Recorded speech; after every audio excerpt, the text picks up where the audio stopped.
तो हॉस्पिटल वालों ने भी जवाब दे दिया था कि यहाँ पर ट्रीटमेंट नहीं होगा। डॉक्टर बोलते थे कि अभी कुछ नहीं कह सकते क्योंकि साह इसका नहीं आ रहा था अपना। माइंड में बहुत बुरे बुरे ख्याल आते थे।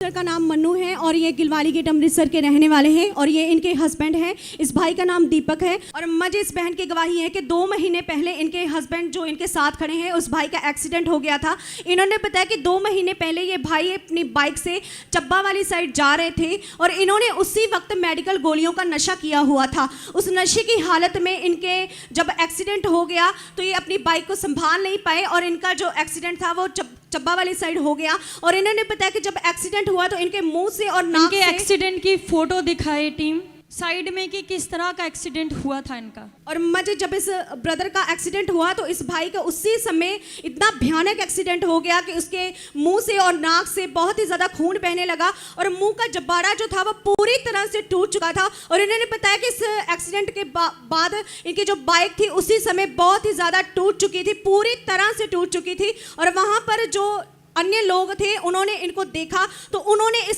इस भाई के फ़ोन को पकड़कर इनके घर के नंबर के ऊपर कॉल करके इस भाई के फैमिली मेंबर्स को वहाँ पर बुलाया। और इस भाई की जो कंडीशन थी उस समय कोई होश नहीं था, बहुत ही ज़्यादा ख़राब थी। और इन जो अन्य लोग थे उन्होंने इनको बोला कि इनके फैमिली मेंबर्स को बोला कि आप जल्दी से इस जगह पर चब्बा आ जाओ। फिर ये बहन इन्होंने बताया कि अपनी फैमिली के साथ वहाँ पर गए और वहाँ से इस भाई को Guru Nanak hospital government hospital में लेकर गए। और जब डॉक्टर ने एडमिट किया तो ट्रीटमेंट स्टार्ट किया तो नाक और मुंह से खून बहना बंद नहीं हो रहा था। और इन्होंने बताया कि इस भाई को कोई होश नहीं थी और डॉक्टर्स ने वहाँ पर इस भाई को जवाब दे दिया क्योंकि इनकी कंडीशन इतनी ज़्यादा ख़राब हो चुकी थी कि डॉक्टर्स ने ट्रीटमेंट करने से मना कर दिया। और इन्होंने बताया कि डॉक्टर ने इनको बोला कि आप इनको दूसरे हॉस्पिटल में अपनी जिम्मेदारी पर अपनी रिस्पॉन्सिबिलिटी पर ले जाएं क्योंकि उस वक्त इन्होंने बताया कि इनके पति की सांस जो थी वो प्रॉपर नहीं चल रही थी। और इसके बाद ये उनको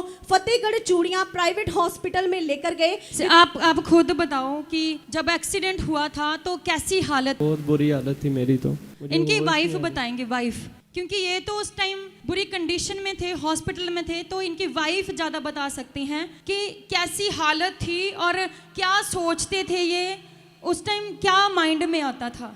बहुत बुरी हालत थी और हम यही सोचते थे कि परमेश्वर इसको चंगा कर दे। तो हॉस्पिटल वालों ने भी जवाब दे दिया था कि यहाँ पर ट्रीटमेंट नहीं होगा तो आप प्राइवेट हॉस्पिटल में ले जाओ। प्राइवेट हॉस्पिटल में खड़ा वहाँ पर ट्रीटमेंट शुरू हुआ। तो जब भी हम पूछते थे क्या हाल है वो कह देते थे अभी कुछ नहीं कह सकते। बाद में हम प्रे टावर में फ़ोन किया तो पापा को फ़ोटो सेंड की तो प्रे चलती रही। तो बाद में जैसे जैसे प्रे चलती रही तो वैसे आपने वैसे जो prayer line emergency prayer line number है उसके ऊपर अपने हस्बैंड की फ़ोटो सेंड की? हाँ जी, फ़ोटो सेंड की। अच्छा, ओके। उसके जब ये हॉस्पिटल में थे तो डॉक्टर क्या बोलते थे उस टाइम? डॉक्टर बोलते थे कि अभी कुछ नहीं कह सकते क्योंकि साह इसका नहीं आ रहा था अपना। वेंटिलेटर पे डाल दिया था? हाँ जी। उस टाइम आप क्या सोचते थे? हम तो बहुत घबराए हुए थे। हम यही सोचते थे कि परमेश्वर इसको चंगा करे।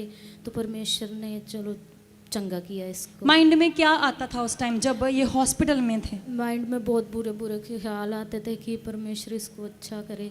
हालेलुया। अब चर्च के बारे में कैसे पता चला?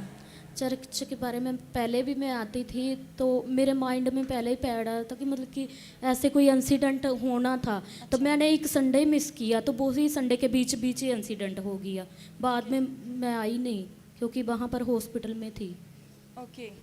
तो अब आपके हस्बैंड बिल्कुल ठीक है? हाँ जी, अब बिल्कुल ठीक है, कोई प्रॉब्लम नहीं। अपने आप ही खाते पीते हैं, जॉब पर भी जाते हैं। पहले कुछ खाते पीते नहीं थे खुद? नहीं, पहले लिक्विड ही बोला था कि महीना एक लिक्विड ही चलेगा। उसके कितने बाद टाइम ये वेंटिलेटर के ऊपर रहे?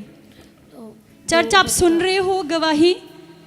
कितने दिन रहे ये वेंटिलेटर? 2 हफ्ते रहे। 2 हफ्ते पूरे वेंटिलेटर के ऊपर हाँ रहे? जी, 2 हफ्ते रहे। आपका विश्वास कैसा था प्रभु के ऊपर? हमारा विश्वास था कि ठीक हो जाएंगे। मैं 2 टाइम प्रे टावर से फ़ोन करवाती रही थी। ऊंची आवाज में हालेलुया।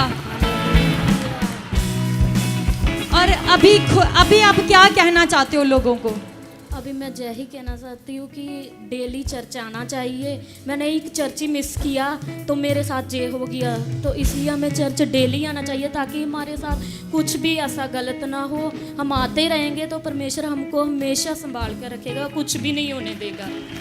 आपसे परमेश्वर बात कर रहा था जब आप लगातार आ रहे थे कि कुछ इंसिडेंट होने जा रहा है। जी, मैं एक बार एक्टिवा पर आ रही थी पीछे पता ही नहीं चला मुझे कैसे बस आ गई, तो मैंने और सोचा आपने एक ही संडे मिस किया, एक ही संडे मैंने और मिस उस दिन किया। शैतान ने अटैक कर दिया। हाँ जी। हालेलुया। आप देख सकते हैं चर्च कि एवरी संडे चर्च आना कितना इम्पॉर्टेंट है, कि जो परमेश्वर की ग्रेस है जब हम वो कैरी करके रखते हैं, वो घेरा लगता है परमेश्वर का, प्रोटेक्शन का घेरा लगता है। जो आने वाली मुसीबतें होती हैं, जो शैतान ने प्लानिंग्स बनानी होती हैं, वो सब परमेश्वर कैंसिल करता है, उसके दूत कैंसिल करते हैं और हम सेफ रहते हैं। और जैसे मान लो हमने कैजुअली ले लिया परमेश्वर की हुजूरी को, हमने मिस करना शुरू कर दिया परमेश्वर की प्रेजेंस को, सबत का दिन बंद कर दिया चर्च में आना, तो वो शैतान के लिए रास्ते खुल जाते हैं। Hallelujah, hallelujah. आप समझ रहे हो इस गवाही को?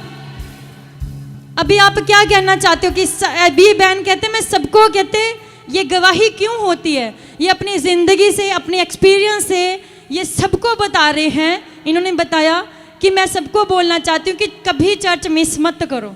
प्रभु का आत्मा इनको बोल रहा था कि एक्सीडेंट होने जा रहा है, होने जा रहा है। प्रभु ने सेव करके रखा था इनको, लेकिन जैसे ही परमेश्वर के संडे मिस किया, हजूरी को मिस किया, परमेश्वर ने उस, अगर ये संडे चर्च भवन में होते तो वो एक्सीडेंट कैंसिल हो सकता था। लेकिन आप देखो ये वफादार रहे चर्च के साथ, फिर भी इन्होंने फोटो को भेजा जो इमरजेंसी प्रेयर लाइन है जिसके ऊपर परमेश्वर के दास प्रार्थना करते हैं। चर्च, हाँ ये देखो फोटो, ओ जीसस, कैसी कंडीशन थी इनकी, आखिरी सांसें ये गिन रहे थे। ब्रदर आप प्रभु में नहीं हैं, आप क्या बोलते थे जब आप ऐसी कंडीशन में थे? मुझे होश नहीं थी मैम। अच्छा, होश नहीं थी। नहीं मैम। आपकी वाइफ ने कहा कि इन्होंने बोला था जब ये पिछले हफ्ते टेस्टिमनी देने आए थे, तो ये खुद नहीं आए थे, इनकी वाइफ आई थी, है ना। और जब ये हॉस्पिटल में थे तो ये क्या वर्डिंग थी इनकी, जब ये थोड़ा सा इनकी कंडीशन रिकवर होनी शुरू हुई तो इन्होंने क्या बोला था? जब आपको बोला कि अपने हस्बैंड को लेकर आना, कि प्रभु ने मौत के मुंह से बचाया, तो खुद टेस्टिमनी दें आके, मैंने आपको कहा था ना। तो आपने क्या कहा था उस टाइम? मुझे तो उम्मीद ही नहीं थी, मैंने बोला नहीं आएंगे, पर आपने बोला जरूर आएंगे, लेकर आना। हालेलुया। नहीं, इनकी वर्डिंग क्या थी जब ये हॉस्पिटल में थे, जब इन्होंने थोड़े इशारे करने शुरू किए तो इन्होंने ऐसा बोला था कि प्रभु जब मुझे तू चंगा करेगा मैं चर्च भवन में जाऊंगा। और जैसे कहते ये चंगे होने शुरू हो गए थे तो ये बाद में कहते मैं चंगा हो गया हूँ, अब मैं चर्च नहीं जाऊंगा। हालेलुया। परमेश्वर के कामों को बंदा भूल जाता है कि उसने मौत के मुंह से बचाया, नया जीवन दिया है। तो आज ये इनको कहा गया कि उनको बोलो खुद गवाही दें, ताकि लोगों को पता चले कि हमारा जिंदा परमेश्वर मुर्दों में से परमेश्वर जीवित करने की सामर्थ रखता है, मुर्दा देहों में जान डालने की सामर्थ रख सकता है। वो परमेश्वर जिसकी जिंदगी खत्म लिख दिया, विधियों के लेख को बदलने की ताकत हमारे जीवित परमेश्वर के अंदर है। हालेलुया। ब्रदर आज आप खुद बताओ, आप क्या कहना चाहते हो यीशु मसीह के बारे में? मैं तो कहना चाहता हूँ मैं जो कुछ हुआ बहुत सही हुआ है मेरे साथ। हालेलुया। मेरी गलती से मैं मांगना चाहता हूँ परमेश्वर से, मैं ये काम पे नहीं आगे से जाऊँगा। कहाँ पे? जो भी मेरे से हुआ ना, जो भी मेरे से नशा था, मैं नहीं आगे से करूँगा। ठीक है, मैं तो बंद, नशा बंद हो गया, बंद हो गया, पूरी तरह से नशा से हाँ, आजाद भी हो गए। बिल्कुल हालेलुया। एक नहीं, आप देखो जिंदगी को चेंज करने वाला परमेश्वर है हमारा। हालेलुया। ऊंची आवाज में चर्च खड़े होके तारीफ करें इस नए जीवन के लिए, सेलिब्रेट करेंगे इस नए जीवन के लिए, नाचते हुए झूमते हुए। तेरे हाथी उठाने से आकाश भी खुल जाता है, तेरे हाथी उठाने से आकाश भी खुल जाता है। खुदावन तेरा छू लेना जिंदगी बदल देता है, खुदावन तेरा छू लेना जिंदगी बदल देता, थैंक यू वो जिंदगी बदल देता है, जिंदगी